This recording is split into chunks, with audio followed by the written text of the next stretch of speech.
మంగళసూత్రాలు ఒక్కసారి భర్త కట్టిన తర్వాత అసలు తీగుడు తల్లి.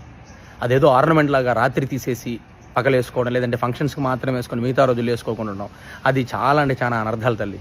దయచేసి రిక్వెస్టింగ్గా చెప్తున్నాను, చక్కగా నుదుటిన కుంకుమ ధరించండి, మాపటి దగ్గర ధరించండి, గాజులు వేసుకోండి. ఆల్వేస్ బీ పాజిటివ్ యాటిట్యూడ్తో ఉండాలి. స్త్రీని అందుకే లక్ష్మీదేవితో పోలుస్తారండి. శ్రావణ శుక్రవారాల పాటు శ్రావణ మాసంలో ఇంటికి పిలిపించి తాంబూలం ఇస్తారు. ఎందుకు? లక్ష్మీదేవితో పోలుస్తారండి. ప్రతినిత్యం అలా ఉండాలి. ఇవాళ రేపు అందరు చెప్పేది ఏంటో తెలుసా అండి, దానికి అలా ఉండండి అమ్మ. ఏంటి మేము అమ్మమ్మలాగా ఉండాలా అంటే, మీకు చక్కగా సాంప్రదాయంగా పద్ధతిగా ఉంటే అమ్మమ్మలాగా ఉండట. ఏం మాట్లాడండి, ఆలోచించండి మా ప్లీజ్. స్త్రీకి సౌభాగ్యం నుదుటిన కుంకుమ ధరించడం, మంగళసూత్రము, నల్ల పూసలు, మెట్టెలు, కాళ్ళకి గజ్జెలు.